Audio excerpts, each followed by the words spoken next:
The Tale of Mrs. Tittlemouse.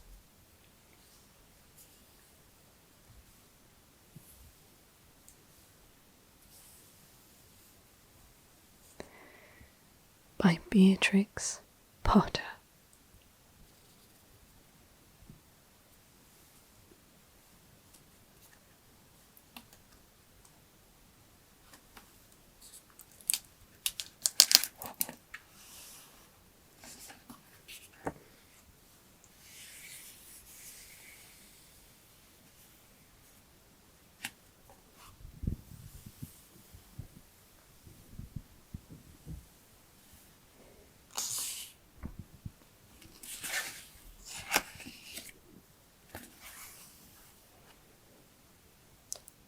Nellie's Little Book.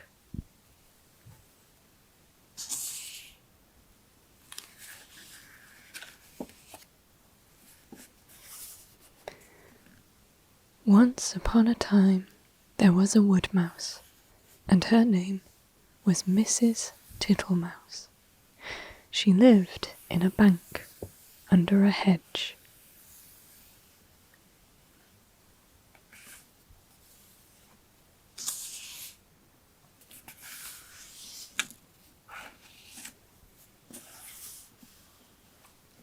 Such a funny house. There were yards and yards of sandy passages leading to storerooms and nut cellars and seed cellars, all amongst the roots of the hedge.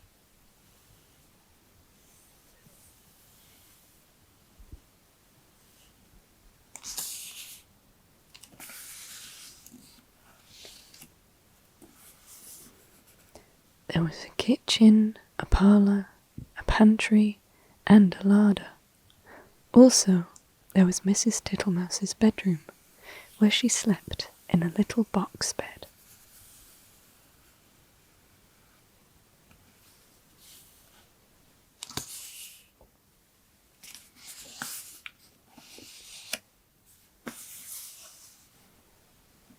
Mrs. Tittlemouse was a most terribly tidy, particular little mouse, always sweeping and dusting the soft, sandy floors. Sometimes a beetle lost its way in the passages.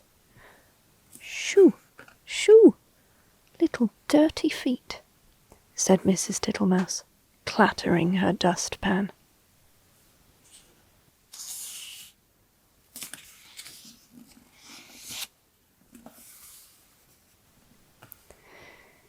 And one day, a little old woman ran up and down in a red spotty cloak. "Your house is on fire, Mother Ladybird. Fly away home to your children."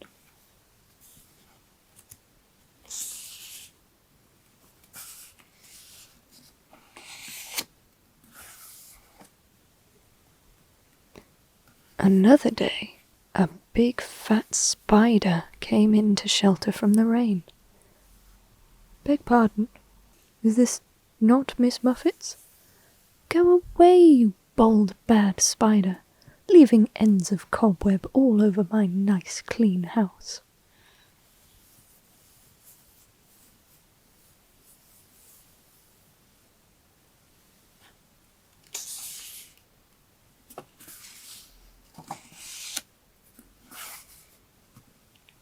She bundled the spider out at a window. He let himself down the hedge with a long, thin bit of string.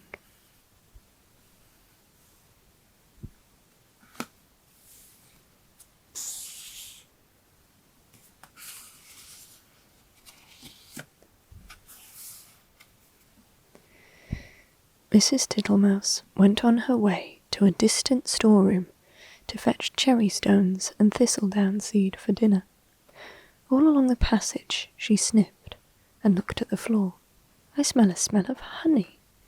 Is it the cowslips outside in the hedge? I am sure I can see the marks of little dirty feet."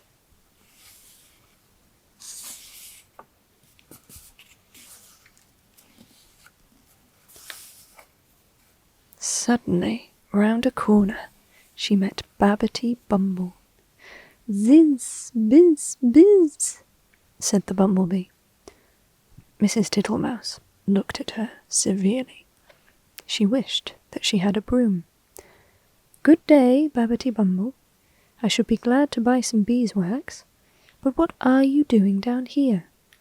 Why do you always come in at a window and say ziz, biz, biz?"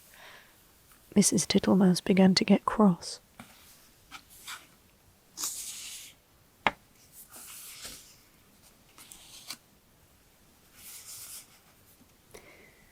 "Ziz, whiz, whiz," replied Babbity Bumble in a peevish squeak. She sidled down a passage and disappeared into a storeroom which had been used for acorns. Mrs. Tittlemouse had eaten the acorns before Christmas. The storeroom ought to have been empty, but it was full of untidy, dry moss.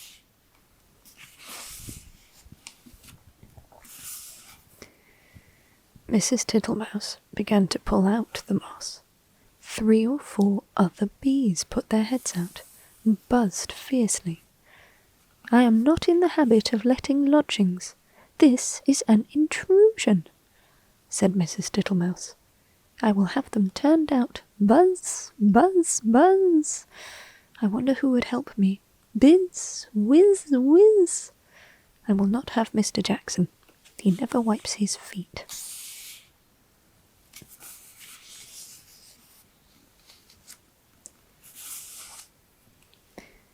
Mrs. Tittlemouse decided to leave the bees till after dinner. When she got back to the parlour, she heard someone coughing in a fat voice, and there sat Mr. Jackson himself.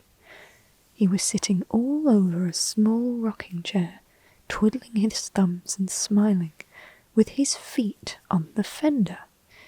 He lived in a drain below the hedge, in a very dirty, wet ditch.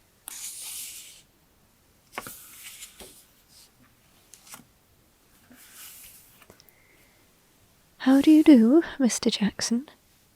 Deary me, you have got very wet." "Thank you, thank you, thank you, Mrs. Tittlemouse. I'll sit a while and dry myself," said Mr. Jackson. He sat and smiled, and the water dripped off his coat-tails. Mrs. Tittlemouse went round with a mop.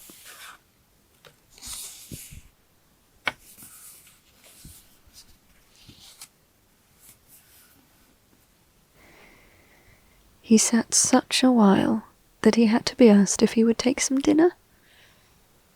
First, she offered him cherry stones.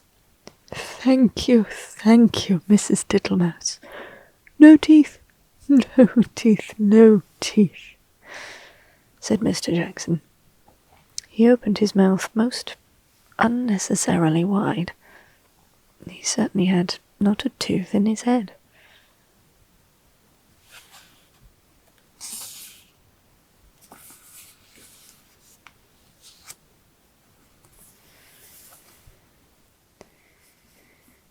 Then she offered him thistledown seed.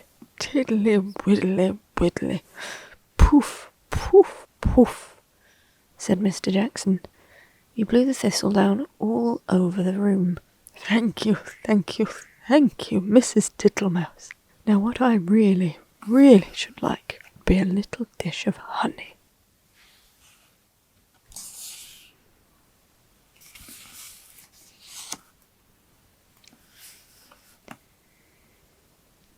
I am afraid I have not got any, Mr. Jackson, said Mrs. Tittlemouse. Tiddly widdly widdly, Mrs. Tittlemouse, said the smiling Mr. Jackson. I can smell it.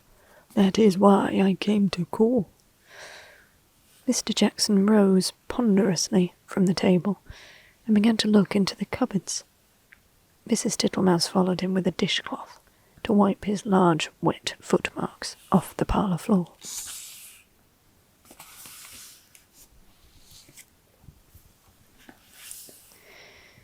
When he had convinced himself that there was no honey in the cupboards, he began to walk down the passage. Indeed, indeed, you will stick fast, Mr. Jackson. Tiddly widdly widdly, Mrs. Tittlemouse.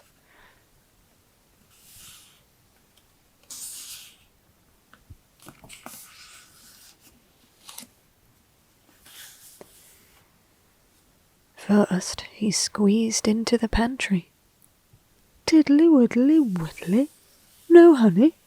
No honey, Mrs. Tittlemouse. There were 3 creepy crawly people hiding in the plate rack.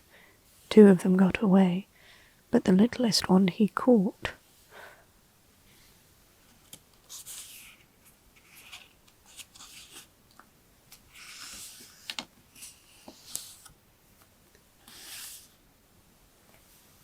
Then he squeezed into the larder. Miss Butterfly was tasting the sugar, but she flew away out of the window. Tiddly widdly widdly, Mrs. Tittlemouse. You seem to have plenty of visitors. And without any invitation, said Mrs. Thomasina Tittlemouse.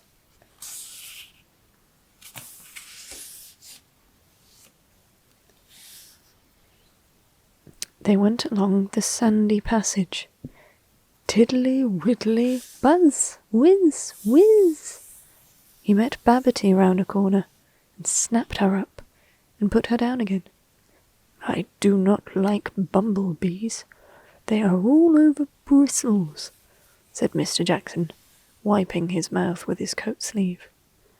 Get out, you nasty old toad, shrieked Babbity Bumble.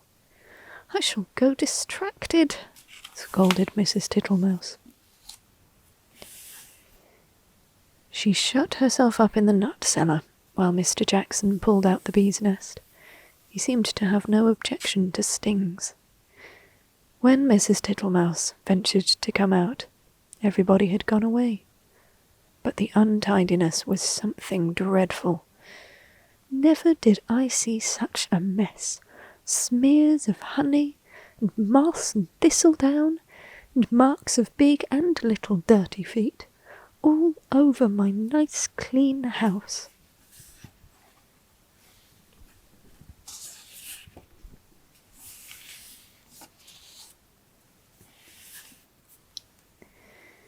She gathered up the moss and the remains of the beeswax. Then she went out and fetched some twigs to partly close up the front door. I will make it too small for Mr. Jackson.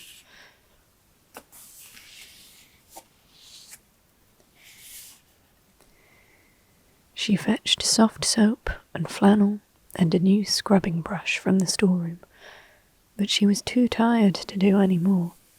First she fell asleep in her chair, and then she went to bed. Will it ever be tidy again? Said poor Mrs. Tittlemouse.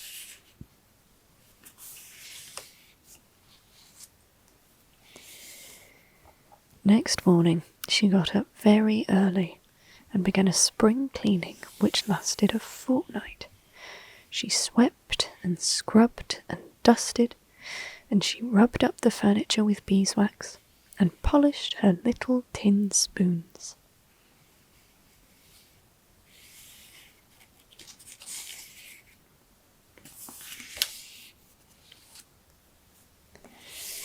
When it was all beautifully neat and clean, she gave a party to 5 other little mice, without Mr. Jackson.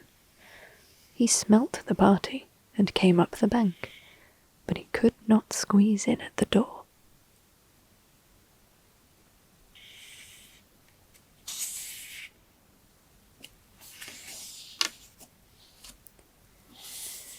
So they handed him out acorn cupfuls of honeydew through the window, and he was not at all offended.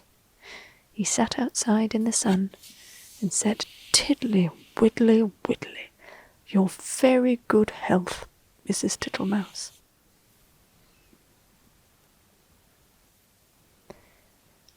The end.